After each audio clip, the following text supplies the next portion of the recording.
Buenos días, buenas tardes, y buenas noches. Bonjour, bonsoir. Good morning, good afternoon, good evening, and good night, wherever you may be. Jay Slater case. Chosen background of the day taken from Lucy May News Facebook pages, where she has many photographs of her in different parts of the world enjoying what I would consider the high life. This time it is jet skiing, sometimes it's quad biking, and often it's just partying. So, as you may be able to guess, the feature of today's video is Lucy May Gregory Law. And she is part three, part four, part three, part something of a series that I'm trying to do explaining to the accident group, to the world in general, why it is that there are so many reasons for a person to be skeptical about the whole Jay Slater narrative as we have received it via the press, the coroner's office, the family, Jay's family, etc., etc. Part one, if you missed it, I focused on how unbelievable it seemed to many of us that two amateurs, one a real estate or investment guy and one a unemployed crane operator in West Wales, how they managed to find Jay when after 28 days the professionals with all the resources they had failed. Part two was about how the phone activity of Jay, to me and to many people, indicated that this was not the person that went missing was not the person in charge of that phone for a whole host of reasons. So go back and see those videos if you're not convinced. For this one, I want to focus on Lucy. And I want to focus on Lucy for one simple reason. Lucy was the person that raised the alarm to say that Jay Slater was missing and in trouble. Now, whenever you get a case where the circumstances around, whether it be missing person or criminal activity, whenever you get the person raising the alarm giving a statement and then following up with appearances in a police station, that person, like it or not, is just reality, is always the focus of a lot of attention. A lot. Um, it's not that that person is automatically under a cloud of suspicion, not at all. It's just that that person is the one that the police have to rely on, the authorities have to rely on to get everything right from that moment on. So scrutiny is placed on every word, everything that goes with the person that raises the alarm. It is, you might not have thought about this, it is a really, really important job. A really important role to play is the person that raises that alarm. And in this case, it was Lucy. Now, had Lucy raised the alarm in what I would consider a conventional fashion, then no problem at all. We can look to other reasons why this case is so off. But in the case of Lucy, she does give cause for a lot of concern about what exactly she was doing when she raised the alarm. And we'll walk through this step by step. But first of all, I just want to throw out there, I wonder why it was Lucy that was the one that raised the alarm. We have a few odd scenarios in the last moments of Jay's life. So let me just throw out the question there. Why is it that the very, very last person that Jay decides to communicate with, apparently, listen, I'm not going to make it, would be his best friend, Brad?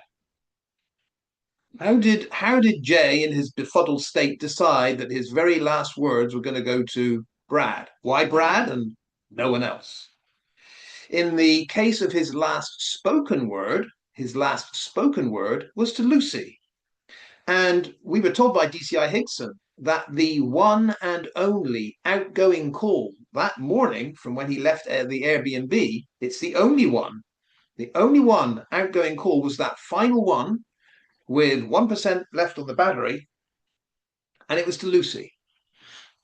Again, how in his befuddled state did Jay decide that that last phone call, the last voice-to-voice communication was going to be to Lucy? Brad gets the last text, written text. Lucy gets the last voice-to-voice phone call. And the last person to get any visual image of Jay, apparently, if you believe the narrative, is Brandon, because Brandon was the last person that did, I believe, a FaceTime call or a video call. And I'm just curious how it is that those three all in sequence happened right at the end there. But we're focusing on Lucy, and I am curious why it is Jay decided to call Lucy. Um, some people mistakenly think that Lucy had made an earlier call when she started to say, you need to go back to wherever it was. And if you're ever going to listen to me now, and it's going to get hot. All that was not a phone call. This so-called, 8:30 phone call between Lucy and Jay never happened. That was a text. That was a written text that came from Lucy to Jay. Apparently Jay saw it, but he didn't reply. So I'm just throwing out the question there at 8:30 in the morning when Jay's got a written text from Lucy and he doesn't bother to reply. 20 minutes later, what makes Jay think I've got one last call here? It'll be to Lucy. Why Lucy? Why not mum, dad, brother, best friend Brad, Brandon who'd just been on the video call? Why is it Lucy is the one that's chosen there? There could be very good reasons, but I'll suggest a few oddities about this that we need to consider. So anyway, Lucy is the alarm raiser. If we go with the idea that Lucy was chosen to be the alarm raiser, and I think there's a good chance someone was chosen because we know that Brad is aware that Jay is wandering and lost in the wilderness. We know that Brandon is aware that Jay is lost and wandering in the wilderness. We know that Ayub at that point isn't. Ayub knows that Jay's just gone. So of the friends, the so-called friends, all three of them are very much aware that Jay is lost and in the wilderness, up in the mountains somewhere. They all know that. So who is it that chooses Lucy? Or do you think Lucy immediately is? It's pretty quick. There are a few minutes between 8:51 and what was it, 9 o'clock or 9:01, 9:02, whenever it is Lucy makes that first call to the police, about 10 minutes or so. Um, do we think that there is a very hurried conference between these three and they thrash out who it is that has to make that call? Possibly, probably. Lucy, it has to be you. Now, it's a good choice. It's a good choice. When you go through the factors, first of all, Lucy is a female. And generally, ladies making a call to police are, I mean, that information, the reason for the call, the manner of the call, etc., is usually taken a little bit in a more friendly way than teenage boy making that call. What I'm saying is Brad or Brandon making that same call isn't, I don't think, going to have the same mollifying or sweetening effect on the police as 18-year-old girl. And yeah, 18-year-old girl who also does have an address in Tenerife. So, I think for the purposes of those first few phone calls, she made 10 in total, apparently. But to start with, at least Lucy has the credentials of, yeah, I'm, female party goer, but I have this address on Tenerife. She has a better persona and a better chance, I think, of getting on well with that first, second, and third calls as Lucy more than Brad or Brandon would. I think Brad, if he'd made that first call, would have been a total failure. I'm not convinced that Brad wasn't off the Ket effect by then anyway. Who knows? And Brandon doesn't, obviously isn't much of a communicator. So it was a good choice. Lucy's the one to make that call. But I'm wondering also, too, if there isn't someone above Lucy who's pulling her strings all the time, directing every move she makes and, well, almost every word she says, but not quite, because initially Lucy's going on saying about the Lancashire police need to get involved, etc., etc. And I don't think that was in the script. But there is, I mean, Lucy has a boss. Let's put it that way. Lucy has a boss, and it would make sense that the boss said, you are the one, Lucy, that is now going to call the police and set this up as a missing person case. Makes sense to me. Now, the reason I have this photo here is because it is important to understand the likes of Lucy do have bosses, and in the business I believe Lucy's in, they are ruthless. Absolutely ruthless. You will see photos like this of whether they be young, pretty influencers in the world, model types, the ones that go to Dubai for some expensive party or what have you. Yeah, but the other side of that is it isn't all jet skis and quad bikes and party, party, party. The other side of it is the likes of Lucy and these other ladies that get in trouble is that they have to do something, and it's often not very nice stuff, in order to maintain this lifestyle. No matter how pretty or elegant or influential you are, you still have to do something to earn a living. You're not just going to sit there being pretty and adored and earn money. So it seems to me, in Lucy's case, the route she's gone down from a very early age, for whatever reason, is is supplying substances that are illegal. That's what I think she does. I can't explain, and neither can anyone else, why she's been to so many places in a party lifestyle that is 365 days a year, it seems. No mention of any job, occupation, career, or further education, etc., etc. So it all adds up to being the narco lifestyle. But on the dark side of that, who is it that Lucy is answerable to? I would, again, if I had to guess, I would say she's working so often in Tenerife, it is probably a Moroccan type mafia that direct Lucy, pay her quite well, probably. Yeah, probably pay her quite well. But she is the one that is given specific instructions, and if it goes wrong, must take the responsibility.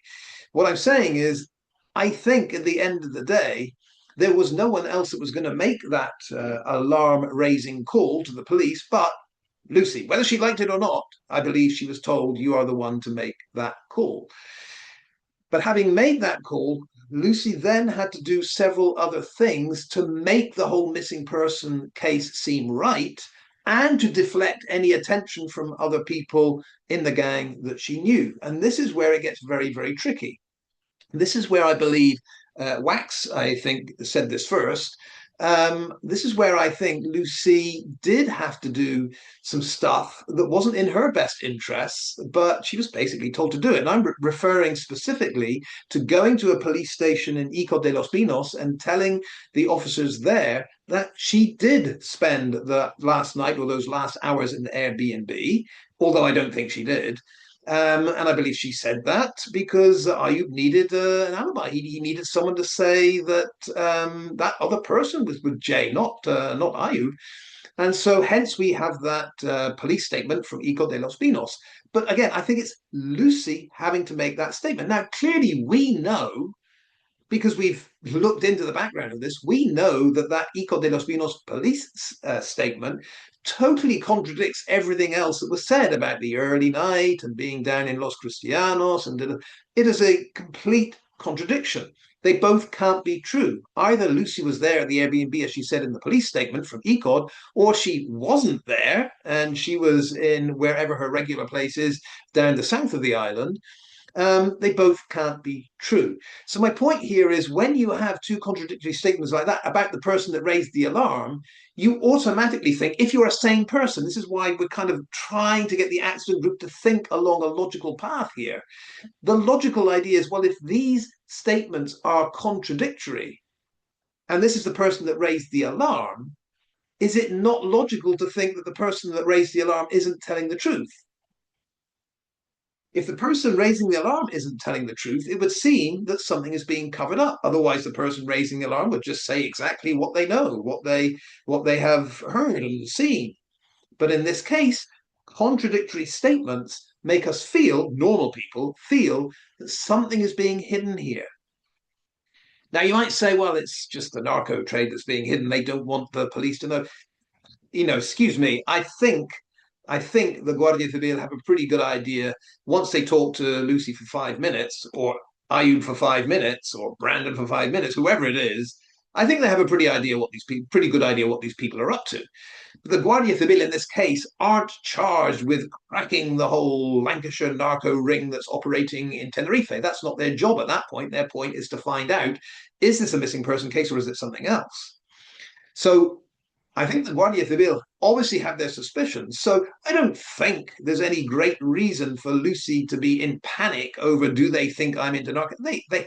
I would think they clearly know. So I don't think the whole narco background is why Lucy is telling lies aplenty. I think it's for another reason. And besides, even if there were some kind of narco influence in the background that Lucy wanted to hide, the lies she tells doesn't hide anything. What is the benefit to saying, if you're trying to hide your own narco involvement, what is the benefit in saying, for example, that Jay called me at 8 o'clock when in fact it was Brandon that called her at 8:30? How does that specific lie hide anything about any narco activity? All you're referring to is the person that called you on the phone. It doesn't. It doesn't. You could say 100 times which 100 people called you at what time of the day. It doesn't imply you're in any kind of illegal activity at all. So when you look at Lucy's lies, you'll see so many of them have no connection to her occupation at all. They must be lies to cover something else up. What else could it be? But once again, Lucy is the chosen one to do this.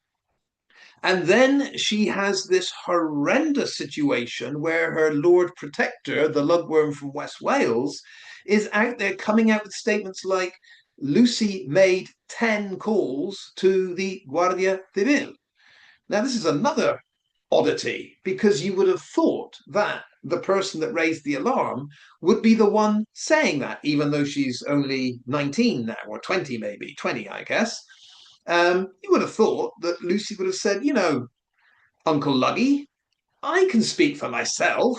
I don't need you saying that I made 10 calls to the Guardians. Let me say it. I just put it on one of my many Facebook posts. By the way, world, in case you didn't know, on that fateful day, I actually made 10 calls to the Guardia Civil, and they promised me a helicopter was sent and on the way. And then I felt duped. I felt a total fool because they lied to me. The person that raises the alarm, even though they might be a young person, they're not 5 years old after all, they are 20 years old, has every opportunity just to say exactly what happened. But no, to us, it is a little strange that Uncle Ivor is the only one 2 years down the road that can give us the jaw dropping information that a total of 10 calls were made. The first six, Guardia Civil put the phone down on her, and a helicopter was promised, but never happened.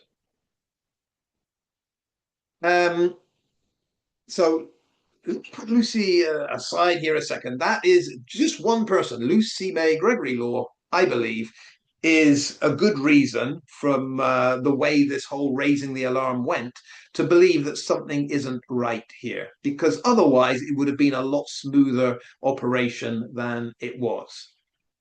Um, Apart from that, of course, Lucy has a track record of blatant lies, the GoFundMe statement. She has her contradictory police statements. And also, we have on record the victim's mother, which would be Debbie Duncan, doubting Lucy.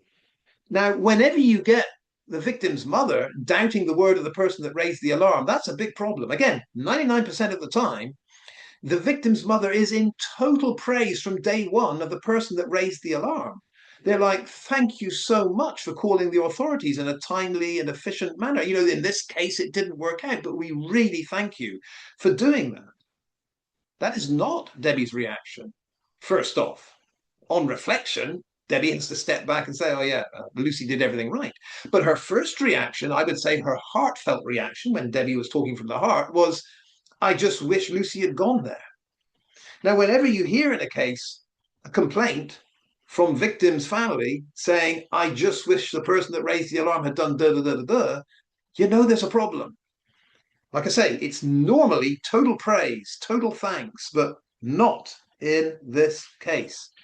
It makes me think there is something else going on here. Of course, I also wonder if the 600-page report that Debbie received from the Guardia Civil sheds any light on Lucy's activities. I just wonder in that 600-page report, is it the case that we haven't been told much about it because a certain chunk of it could well be Guardia Civil reporting what they found or what they have assessed from this case about the people in the background?